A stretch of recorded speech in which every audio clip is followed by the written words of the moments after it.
Quelques minutes. Vas-y. L'enfer allait se déchaîner.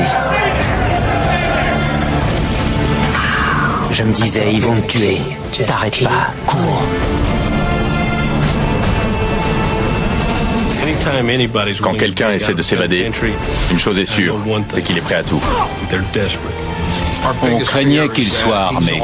File-moi la caisse. C'est ça la liberté.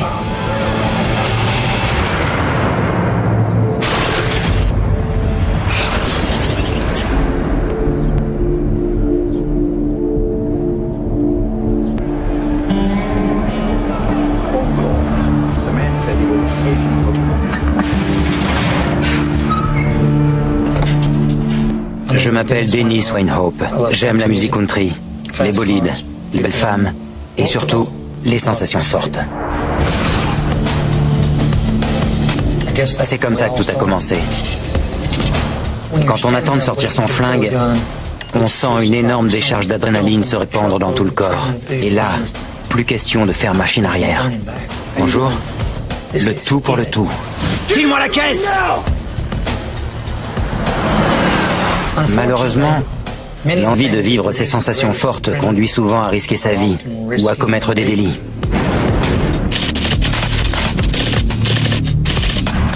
Je n'avais jamais blessé personne. Mais on m'a condamné à 80 ans de prison. Et puis on m'a mis dans un bus, direction la prison de Darrington, au sud de Houston. J'avais 22 ans.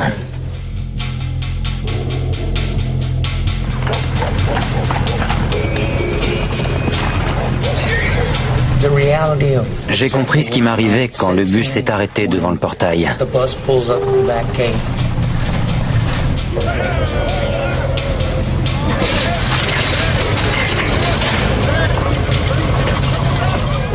De la viande fraîche, celui-là est pour moi.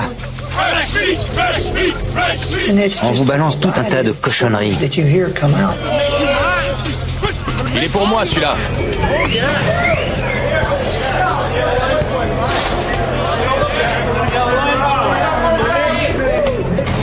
J'étais jeune, plutôt mignon, j'avais peur d'être violé. Hé, le nouveau, fais gaffe à toi. Je me suis dit que j'allais tout faire pour me défendre.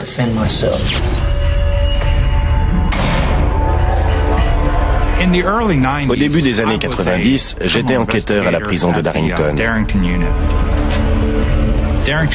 La prison avait la réputation d'être très violente.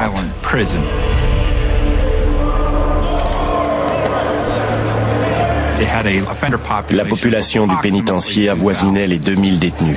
Ouverture. La plupart condamnés à des lourdes peines. On y va.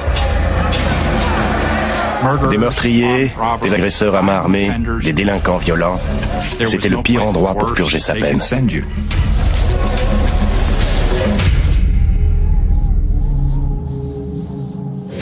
J'ai fait le tour du propriétaire. J'ai observé les environs pour évaluer les distances.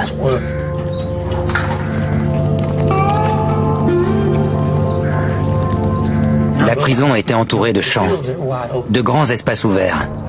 Il ne fallait pas espérer s'enfuir à pied. On aurait reçu une balle dans la nuque avant d'atteindre la lisière de la forêt.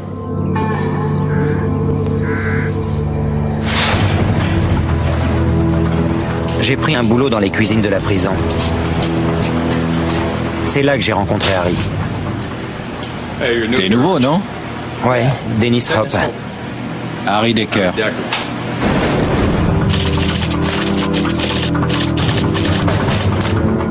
On s'est bien entendu avec Harry. Comment tu trouves l'endroit? C'était pas un abruti comme les autres. Il était réglo. Horrible. Ma seule issue à ce moment-là, c'était de faire appel. Tiens, regarde. C'est là. Harry m'a aidé avec la paperasse. Lisa, je vais te chercher un autre bouquin. 80 ans, c'était pas juste. Je n'avais jamais blessé ni tué personne. C'est la justice du Texas. T'as raison. Au début des années 90, la justice du Texas a pris une nouvelle direction. On a commencé à appliquer la tolérance zéro. L'idée, c'était de mettre les criminels en cage et de jeter la clé. Hop. Un an après mon arrivée, mon appel a été rejeté.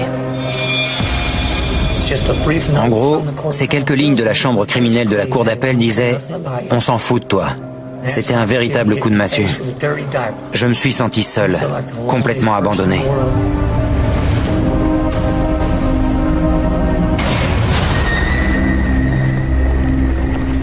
En prison, beaucoup de gens parlent de s'évader, mais ils finissent par se laisser engluer dans le quotidien. Et il faut un événement traumatisant pour les sortir de ce quotidien. Pour moi, ça a été la mutinerie.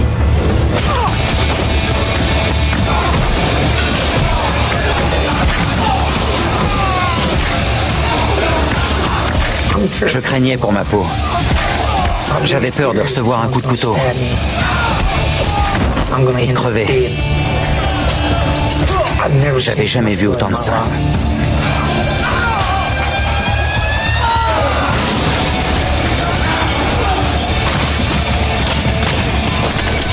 Tout le monde à terre! Allez, à terre! Je savais que certains détenus avaient le sida. À terre, j'ai dit! Quand ils m'ont étendu dans ce sang, j'ai eu peur de le choper et d'en mourir. Quand j'ai vu que je pouvais crever aussi facilement, je me suis dit, tant qu'à y rester, autant essayer de franchir les clôtures.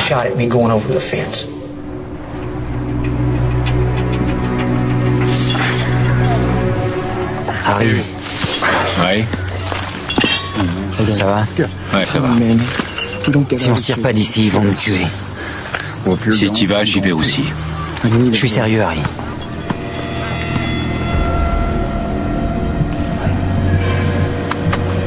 Ça, c'est la première clôture. Et là, c'est la seconde. Je lui ai dit qu'on pouvait découper la première clôture et sauter par-dessus la deuxième. Il m'a dit pourquoi on coupe pas les deux. Tu veux rester entre les deux clôtures le temps de découper la deuxième? On est foutus si on fait ça. Ils vont nous tirer comme des lapins. Il faudra prendre le chemin le plus facile.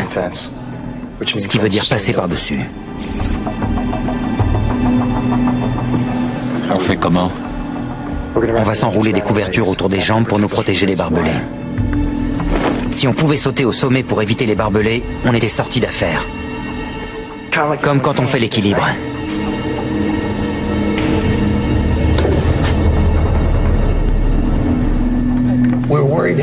On avait peur de se blesser sur les barbelés.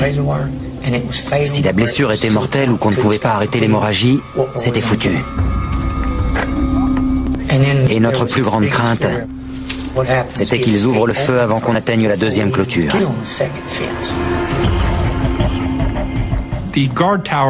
Les tours sont gardées jour et nuit, 7 jours sur 7. Les consignes sont claires. Si un détenu essaie de s'évader, les gardes n'hésiteront pas à tirer. C'est du calibre 223. Ça tue son homme sur place.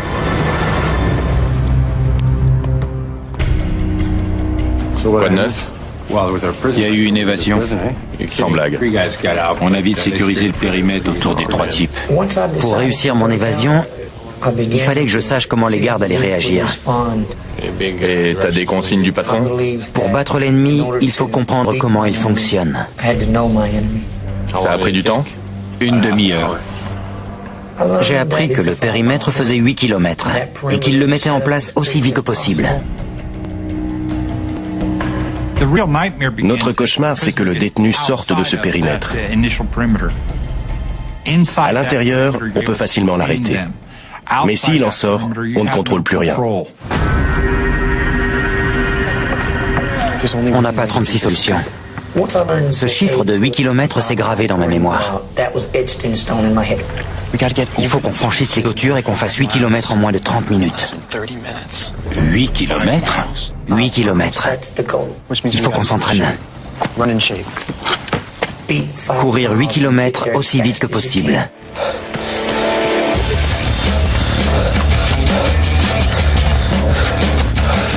C'était notre seule chance. Courir, s'évader à pied. Au lycée, je faisais du cross-country. En prison, la course à pied m'a permis de me vider la tête.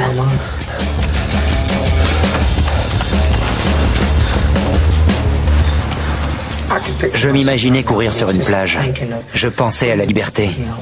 L'océan, le soleil, les vagues, l'écume. Dans ma tête, j'étais ailleurs.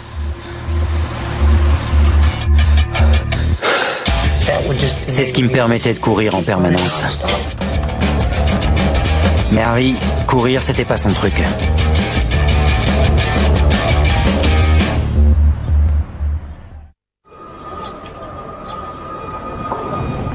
Pour franchir les clôtures, on allait avoir besoin de l'aide d'un type qui bossait à l'entretien.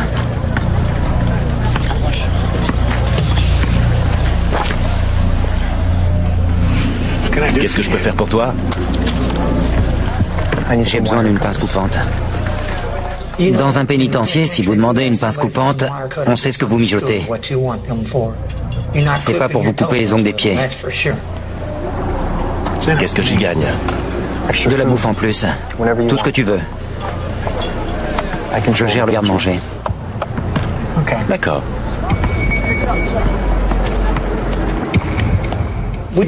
On a discuté plusieurs fois pour savoir comment faire passer la pince. Et un jour, il m'a dit, je l'ai. Ce sera sous ton plateau. Fais gaffe à pas te faire choper. Et si c'est bon, je te les passe.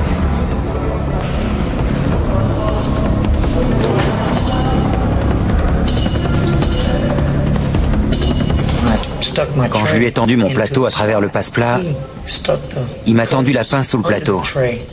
Et j'ai pu la mettre directement dans mon slip.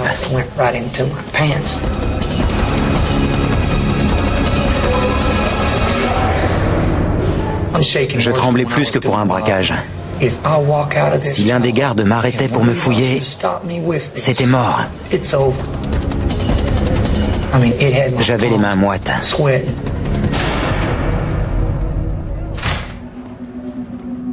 J'ai emporté la pince à la cuisine. Il y avait un grillage qui entourait la machine à glace et quand les autres ont eu le dos tourné, je l'ai essayé. Allez. Elle n'avait pas l'air assez puissante. Je me suis dit, tout ça pour rien.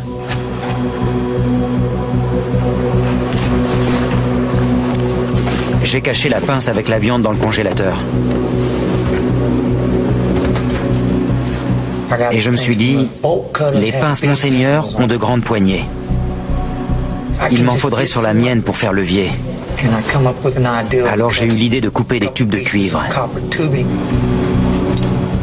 et de les assembler sur ma pince.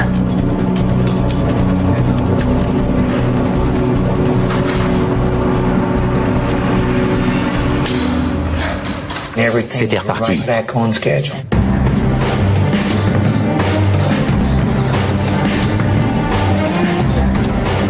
Mais tout ça ne servait à rien si on ne savait pas où aller une fois la clôture franchie.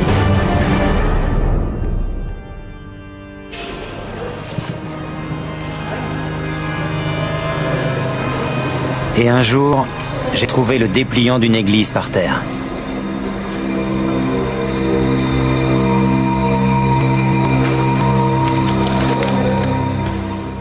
Je l'ai ramassé. Au dos, il y avait une carte de la région. J'en croyais pas mes yeux. C'est dingue. C'est pas possible. C'était comme un message. Il faut que tu partes.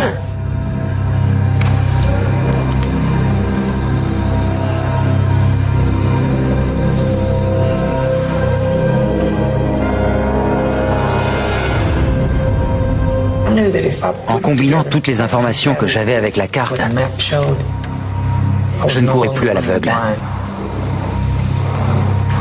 Le périmètre de sécurité devenait palpable. J'en connaissais les limites. Je savais où aller pour les franchir et en sortir. J'avais moins de 30 minutes pour suivre les lignes électriques et franchir l'A288, le périmètre de 8 km autour de la prison. Ensuite, direction Houston au nord-est. Tout était prévu. Plus rien ne me retenait.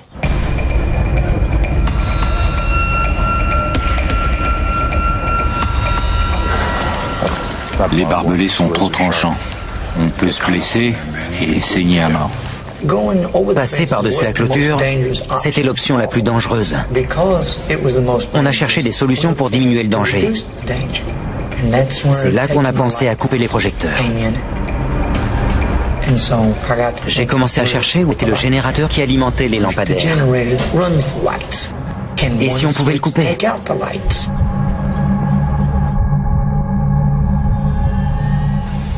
On savait que le générateur se trouvait dans la chaufferie. Salut Johnny. Il y avait un type qui venait d'être viré de la chaufferie. Il nous a renseignés.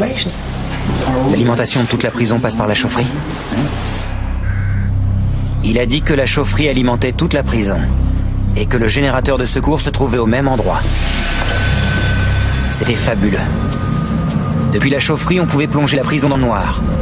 Mais on ne savait pas comment y entrer. Et les gars de la chaufferie n'étaient pas du genre à nous aider.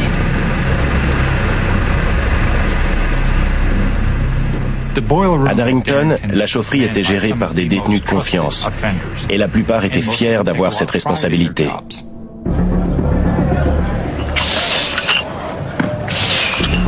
Un jour, un gars qui s'appelait Montgomery est venu me voir.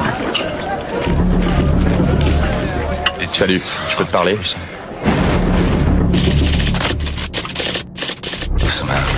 Écoute, j'ai pris perpète et je veux me tirer. Il paraît que tu as un plan. Comment ça? De quoi tu parles? Ça ne pouvait venir que d'une personne. Qui t'a dit ça? Quelqu'un? Alors amène-le-moi que je vois qui c'est, d'accord? D'accord. J'étais furieux que le gars en question n'ait pas su tenir sa langue. T'as vraiment une grande gueule, toi. C'est qui ce type? Calme-toi. Jason est réglo. Tu peux compter sur lui. Je savais rien de ce type. Mais j'ai décidé de le prendre avec nous.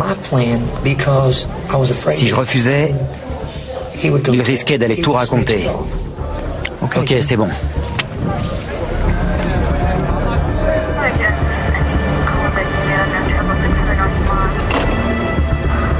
Et coup de chance, Jason a apporté un élément déterminant. Je connais un type à la chaufferie. Jason avait ses entrées dans la chaufferie. Il connaissait des gars là-bas. Sérieux? Tu peux nous faire entrer? Maintenant, c'était sûr. On allait éteindre les lumières.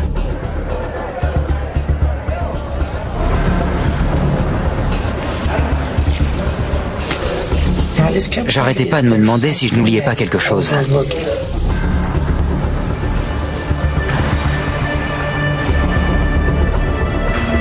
Le soir de l'évasion, je passe chercher Jason dans la salle de jeu. J'emprunte le couloir central et je passe le contrôle conduisant à la cellule de Harry. La chaufferie est juste à côté. On maîtrise les gars, on éteint les lumières et on court vers la clôture. Je faisais tout le chemin dans ma tête et je me répétais, ça va marcher. Tout est prévu. Il n'y a plus qu'à le faire.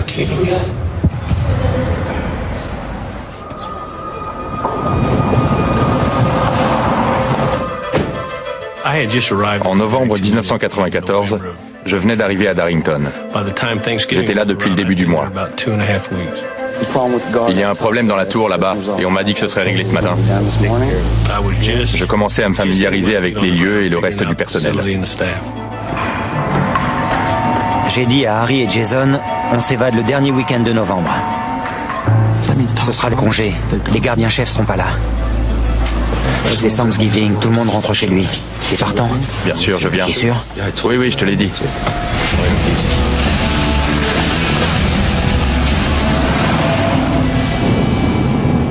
Le mercredi avant Thanksgiving, j'ai quitté la prison.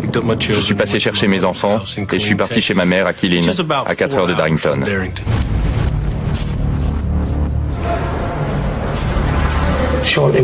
Un peu avant l'appel, j'ai mis la pince dans mes chaussures.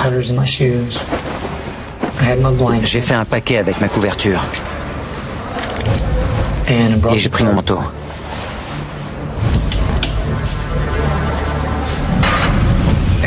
Quand ils ont ouvert pour qu'on aille manger, je me suis dit, je ne reviendrai pas dans ma cellule. Au bout du couloir, j'ai descendu les escaliers et j'ai retrouvé Jason. T'es prêt? On y va? Le plus dur, c'était de franchir le contrôle menant à la cellule de Harry. On compte et recompte sans arrêt les détenus. On s'assure qu'ils sont bien autorisés à être là où ils sont.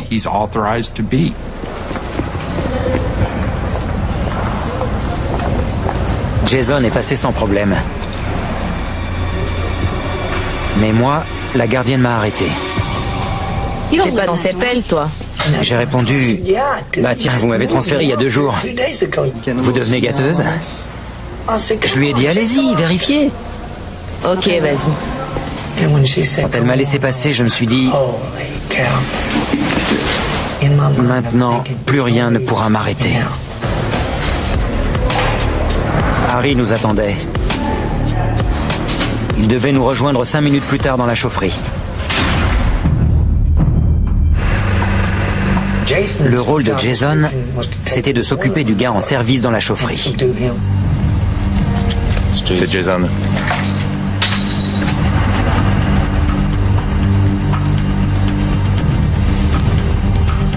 Mais au bout de 5 ou 6 minutes, il n'avait encore rien fait.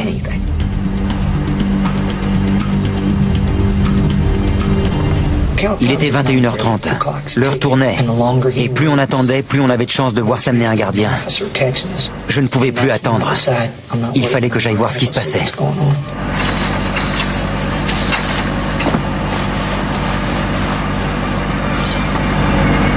J'ai ouvert la porte et j'ai vu Jason qui bavardait. Mais quel abruti!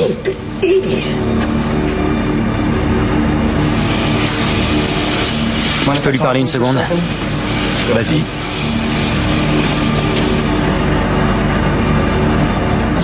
Mais qu'est-ce que tu fous? Tu l'assommes ou quoi? On n'a pas toute la nuit. Et là, il m'a sorti... On peut pas faire ça demain? J'en croyais pas mes oreilles. Tu vas tout foutre en l'air. C'est moi qui vais m'occuper de lui. T'es toujours partant? Oui. T'es sûr? Oui, je suis sûr.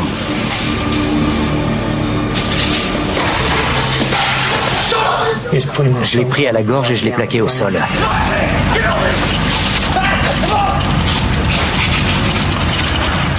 Et je lui ai dit, si tu nous balances, je te tue.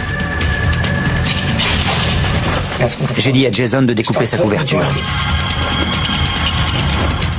Et là, on a entendu la sonnerie de la porte. J'ai senti mon cœur se figer.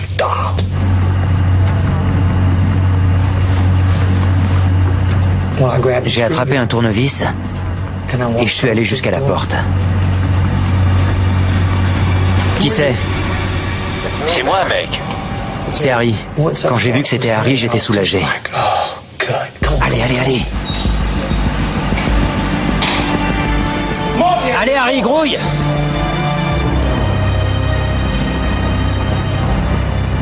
On a coupé nos couvertures en 2 pour les enrouler autour de la taille. On a fait des trous avec un tournevis et on a utilisé des lacets pour faire une ceinture. Pour éloigner les chiens, on a enfilé des chaussettes sales volées à la laverie par-dessus nos chaussures. Et on les a couvertes de piment de Cayenne. On était prêts. J'ai commencé à sectionner les fils du générateur de secours. Je me disais, c'est la dernière étape avant le grand final. Dans quelques minutes, le générateur sera inutilisable. Ce sera le chaos et ils n'auront aucun moyen de le remettre en marche. C'est lequel? T'es sûr? Tu vas le couper?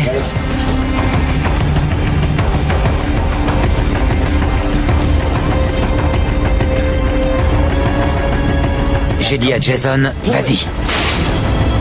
Et là, c'était parti. Il n'y avait plus à se poser de questions, plus à hésiter. Il fallait foncer.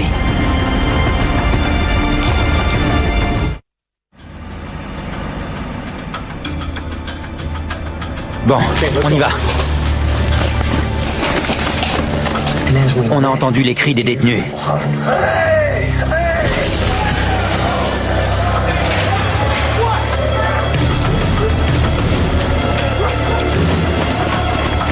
Parfait.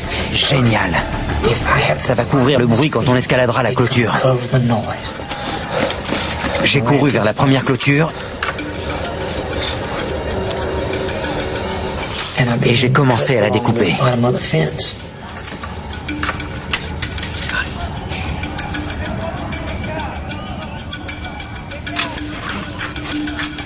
L'angoisse commence à monter et on se dit « Allez, plus vite !»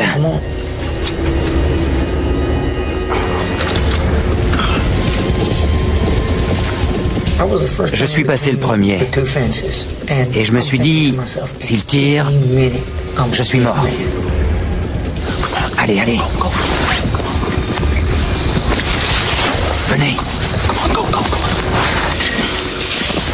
On est arrivé à la deuxième clôture. Vous êtes prêts? Et là, Jason m'a dit... File-moi la pince. Passe-la moi, je vais découper le grillage. Non, on va passer par-dessus. On n'aura pas à sauter. On n'a pas le temps de le découper. On pouvait franchir la clôture en 9 secondes. Il en fallait beaucoup plus pour la découper. Tu veux cette pince? Oui. T'es sûr? Oui. J'ai jeté la pince par-dessus la clôture. Il avait plus le choix.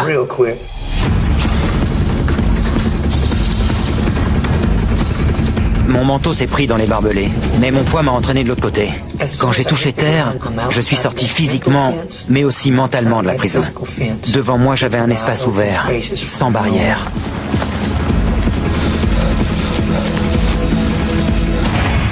Je me suis retourné et j'ai vu Harry coincé dans les barbelés.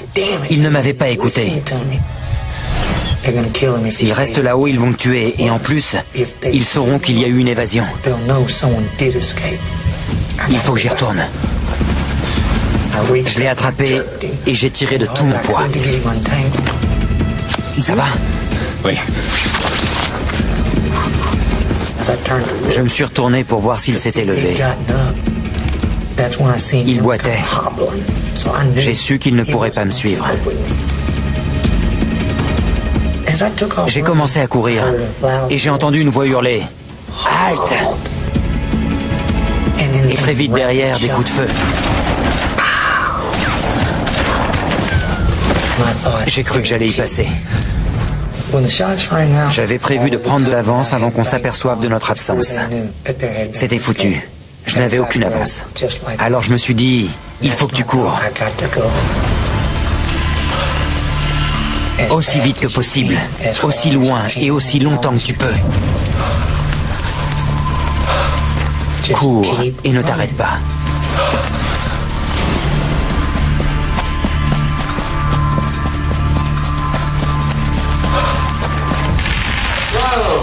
Joli coup, bravo. Une paire de deux, bien joué. J'étais assis dans la cuisine de ma mère à jouer avec les enfants. Ah, encore. Bravo. Ne triche pas. Le téléphone a sonné.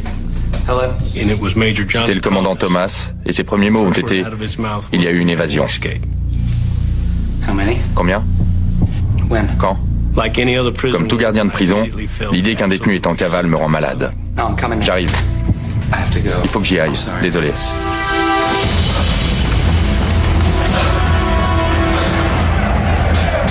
L'aile dont je m'occupais était plongée dans le chaos.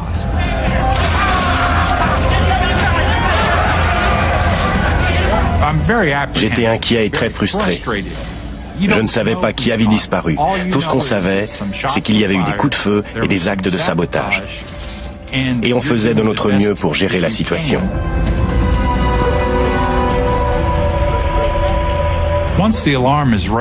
Une fois que l'alarme était donnée, on allait fermer la prison et procéder à un appel détaillé pour identifier les évadés. Ensuite, il fallait boucler le périmètre et appeler la police locale pour qu'elle vienne nous aider. Plus on mobilise les hommes rapidement, plus on a de chances d'attraper le fugitif. Chaque minute compte. J'ai entendu un moteur de voiture. Et je me suis dit, c'est pas vrai. Ils sont après moi. Mais il n'y en avait qu'un. J'avais une chance de lui échapper. J'ai couru encore plus vite.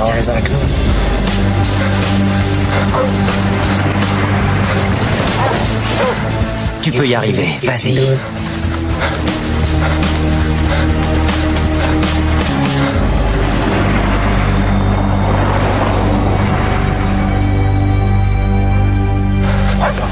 C'est bon, tu l'as eu. Continue. Je savais que je devais franchir l'A288 dans la demi-heure. Et plus je mettrais de temps, plus il y aurait de voitures à m'attendre là-bas. Dans ma tête, j'entendais cette voix qui me disait « Vas-y, cours !» Je ne connaissais pas la zone, mais je me suis repéré grâce aux lignes à haute tension. Je savais qu'elles longeaient l'autoroute. J'étais dans la bonne direction.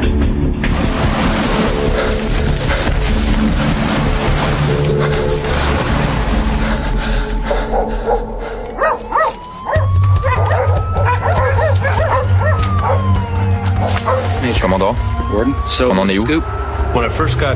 Quand je suis arrivé, on m'a dit que les chiens avaient détecté une trace qui menait à un bois, tout près de la prison. On a repéré 2 pistes, mais la plus forte allait de ce côté. D'après eux, les 3 fugitifs s'étaient réfugiés dans les bois et ils étaient encerclés. Mais les chiens ont reniflé 2 pistes. Quelqu'un s'occupe de l'autre? On contrôle la situation. Selon lui, personne ne pouvait courir assez vite pour prendre autant d'avance. C'était forcément une fausse piste. Il faut vérifier. Emmenez-moi sur l'A288.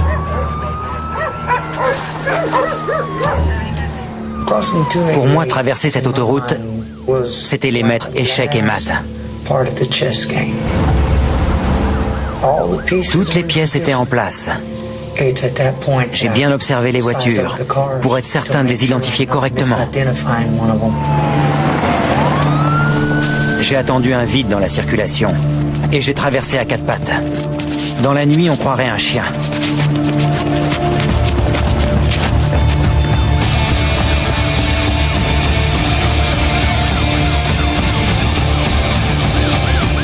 Une fois que j'avais traversé l'autoroute, pour moi, la partie était terminée et je l'avais gagnée. Le plus dur est fait. Maintenant, ça va être du gâteau.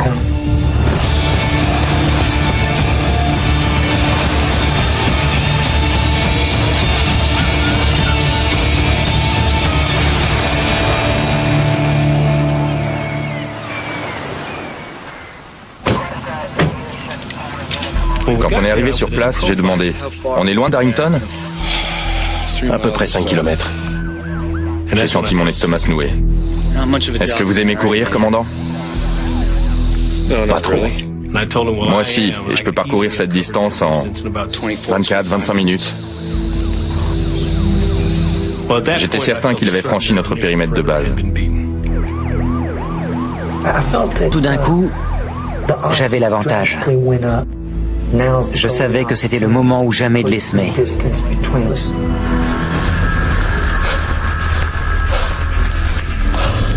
Un détenu a disparu dans la forêt près de la prison de Darrington. Une chasse à l'homme a été lancée pour fouiller les sous-bois. À ce moment-là, on avait entre 180 et 250 hommes lancés aux trousses des fugitifs. Ils avaient fouillé les 2 tiers du bois quand l'un d'eux a touché quelque chose au sol. Il s'est avéré que c'était Montgomery.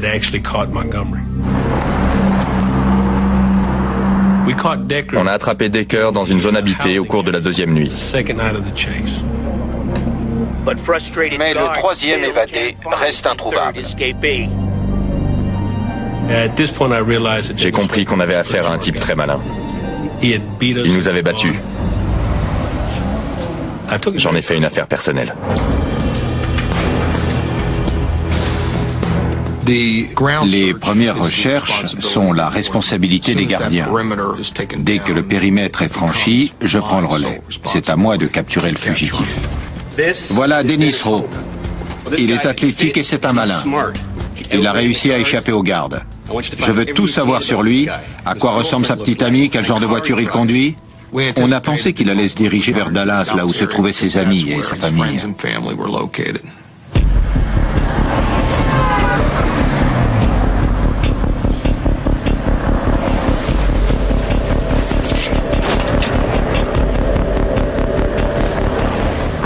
J'avais besoin d'argent. Et je savais que le moyen le plus rapide était de retourner dans un endroit que j'avais déjà braqué.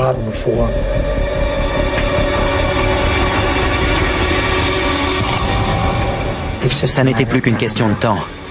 Dallas, prépare-toi, j'arrive. Excusez-moi, monsieur, vous pourriez m'avancer? La plupart de ces individus sont des psychopathes. Bon, j'ai besoin de ta voiture. Tu vas faire exactement ce que je te dis. Ils vont s'attaquer à n'importe qui. Garde-toi là.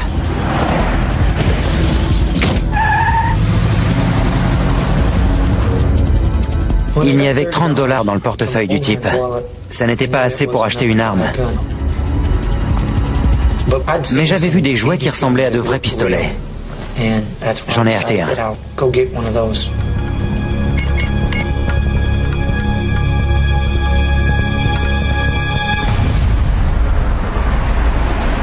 Je suis allé dans une épicerie que j'avais déjà braquée. Je savais qu'on était à l'heure où il faisait la caisse. Je suis entré et comme prévu, le coffre était grand ouvert.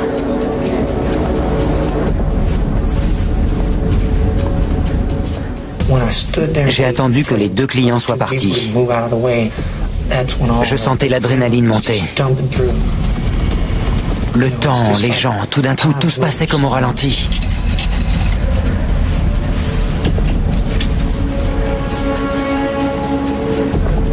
Je lui ai demandé l'heure. Elle n'a rien vu venir. Je lui ai dit, tu sais quoi? Tu vas remplir ce sac. Et le type, donne-lui! Il connaissait le tarif. Grouille! Vite! Il a mis l'argent dans le sac et quand il me l'a tendu, je me suis dit, je suis sauvé.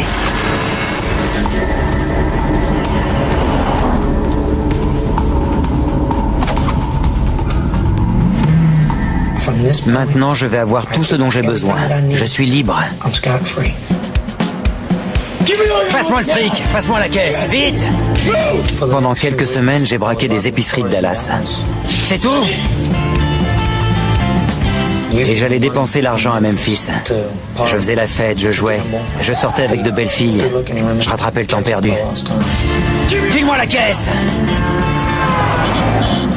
À ce moment-là, on pense qu'il est sur Dallas, parce qu'on nous a signalé toute une série de braquages. Rouille! Allez! Il y a quelque chose? Non, rien.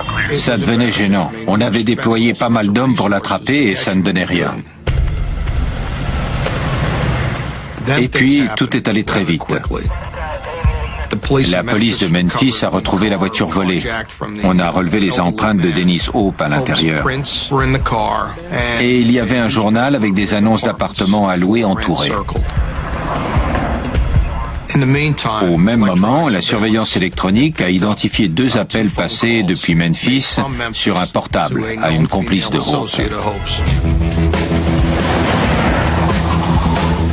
On s'est tout de suite dirigé vers Memphis.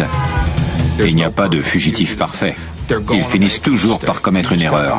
Et il faut être là pour les arrêter. File-moi la caisse!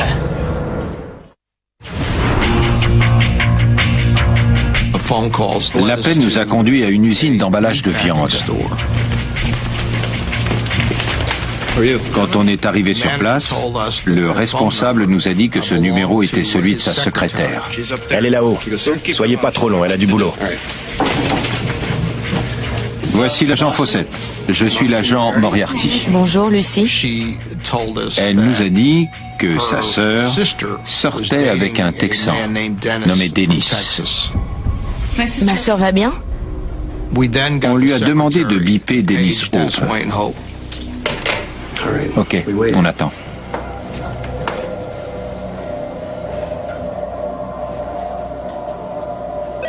Il a rappelé. Allô? Salut, Dennis. Il lui a dit qu'il était dans une boîte, le Denim and Diamonds. On se retrouve là-bas.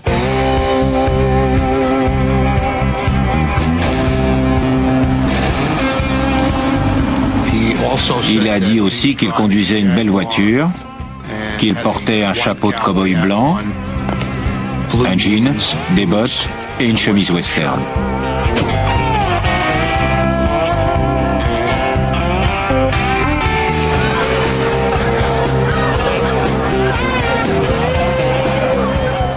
Quand j'étais en cavale, j'ai pas trop essayé de me cacher.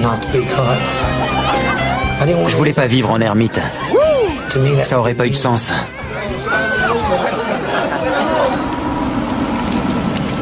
On est allé au Denim and Diamonds et on a cherché sa voiture.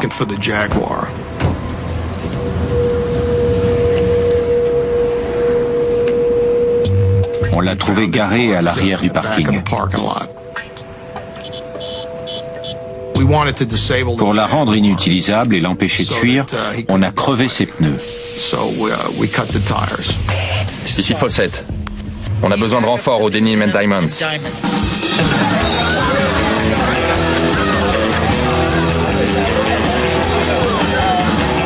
On est entré et je l'ai tout de suite repéré. Notre crainte, c'était qu'il soit armé et qu'il y ait une fusillade dans le bar qui était bondé. On a décidé de s'approcher de lui et de l'immobiliser. J'ai cru voir quelqu'un qui m'observait. Mais j'ai pas repéré le flic tout de suite. Calme-toi. Pas la peine d'être parano.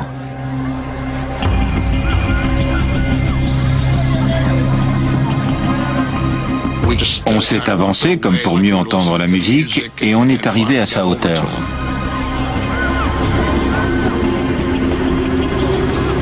On s'est regardé, on s'est fait un signe et on lui a sauté dessus. Lâchez-moi! Lâchez-moi! Lâchez-moi, bande de... Salopard. Et là, ils m'ont crié. On sait qui tu es. Lâchez-moi! Tous ces efforts. J'ai tout foutu en l'air, juste parce que j'ai pas fait gaffe. Il était sous le choc. Il n'arrivait pas à croire que 2 flics étaient venus du Texas jusqu'à Memphis pour le capturer. Lâchez-moi! Lâchez-moi! Lâchez-moi! J'étais complètement abattu. La vie telle que je l'avais voulu n'était plus qu'un souvenir.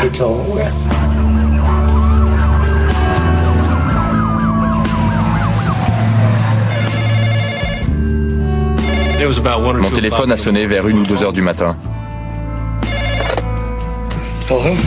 Dennis Winhope, vous l'avez eu? J'étais fou de joie. Pour moi, on avait remis les compteurs à zéro.